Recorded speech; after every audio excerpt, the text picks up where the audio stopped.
Srimate Nigamanta Mahadeshikaya Namaha.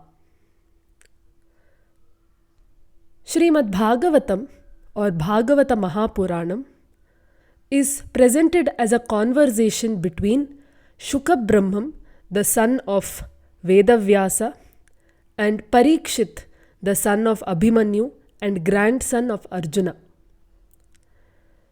Parikshit would ask questions to Shuka Brahmam, and the answers that Shuka Brahmam gave would have stories or anecdotes in them that make up Srimad Bhagavatam, such as Nrsimhavataram, Gajendra Moksham, and so on.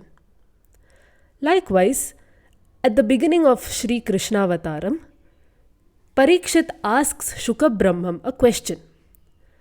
Draunyastra viplushtamidam madangam santana bijam kuru pandavanam jugopakukshim gatiyatta chakraha matushcha me yasharanam gatayaha.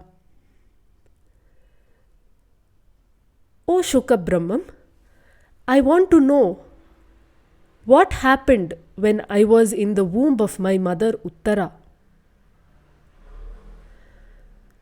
To see why this question was brought up by Parikshit, we need to go into Mahabharatam.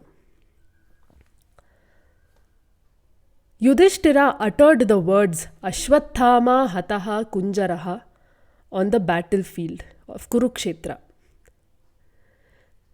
This caused Dronacharya to become weak because he heard only the phrase Ashwathama Hataha and assumed that his son was killed, who was Ashwathama. After that, Drishtadyumna shot Dronacharya. Ashwathama wanted to take revenge for the unjust way in which his father was killed and aimed an astram called Apandavastram to vanquish or to annihilate the Pandavas, only to realize the next morning that it was the 5 sons of the Pandavas who were annihilated. Ashwathama decided then to kill the next generation of the Pandavas, which was the fetus in the womb of Uttara, the wife of Abhimanyu. Uttara became afraid of what had happened because Ashwathama and his Aishikam posed a threat to her fetus. And so, Uttara, with her mother-in-law Subhadra, along with Subhadra's co-wife Draupadi, and the mother-in-law to both Subhadra and Draupadi, who is Kunti, went to Krishna and asked him for his intervention. Krishna took the form of Angushtamatra Purusha, about the size of a finger, and he went into the womb of Uttara and started encircling this fetus. This fetus started looking at Krishna or the Lord from all the directions. Pari-ikshate, and that is how he got the name Parikshit. Uttara had the bhagyam of carrying the Lord and his devotee at the same time. But when the child was born, it was born lifeless.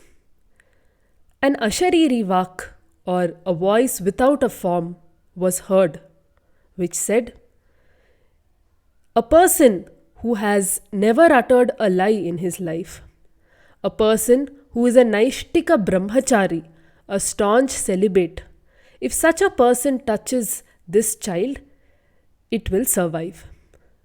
Now all the rishis started running away, making some excuse or the other.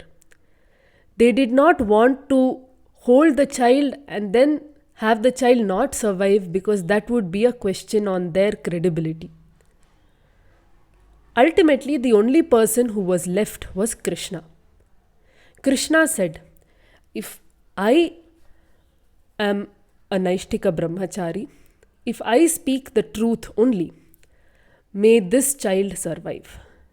And lo and behold, the child started crying. Does this mean the Ashariri Vak was false? Let us look at this situation. The first criteria was that the person should not have uttered any lie in his life. Now, we all know that Krishna uttered lies saying, I did not steal the butter, I did not break the butter pot.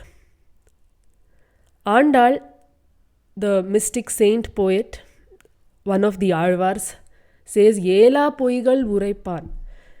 If you have to put a list of all the possible lies that can be uttered and see who ticks off the maximum among these, it would be Krishna. So how do we come to terms with what happened? Krishna is the Supreme Lord. This entire world belongs to him, which means the butter in the house of the next door woman also belongs to him.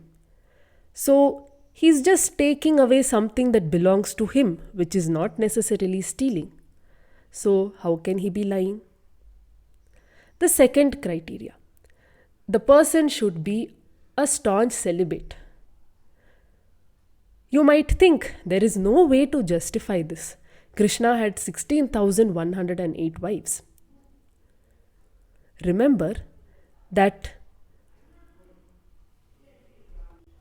even if a person is married, if he abstains from having a physical relationship with his wife or wives on certain days as ordained in the Shastras, the person is a brahmachari. Since Krishna followed this principle, he strived or he deserved to be called a brahmachari, and so the child survived. Since this child posed a test or an examination to the Lord himself, this child was called Parikshit. In response to Parikshit's question, Shuka Brahman begins the narration of the story of Krishna. Bhoomidevi was unable to bear the brunt of the antisocial elements on the earth, and so she took the form of a cow and approached Brahma, Gaur Bhutva Ashrumukhi Khinna. She went as a cow with tears in her eyes. Brahma, along with Bhoomidevi, went to the abode of Sriman Narayana in distress and requested that he be born on earth. So the Lord assured Bhoomidevi and Brahma that he would be born to annihilate the antisocial elements and demoniac forces. Narayana Bhattathri summarizes this in Narayaneeyam.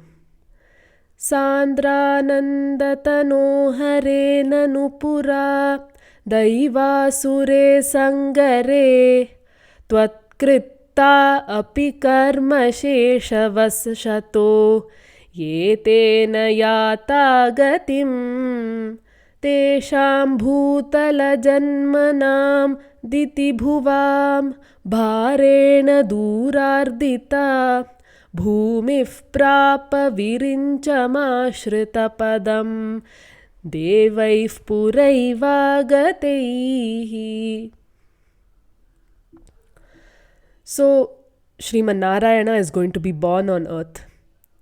But where is he going to be born? To whom is he going to be born? What is happening meanwhile in Bhulokam? We will see in the next episode.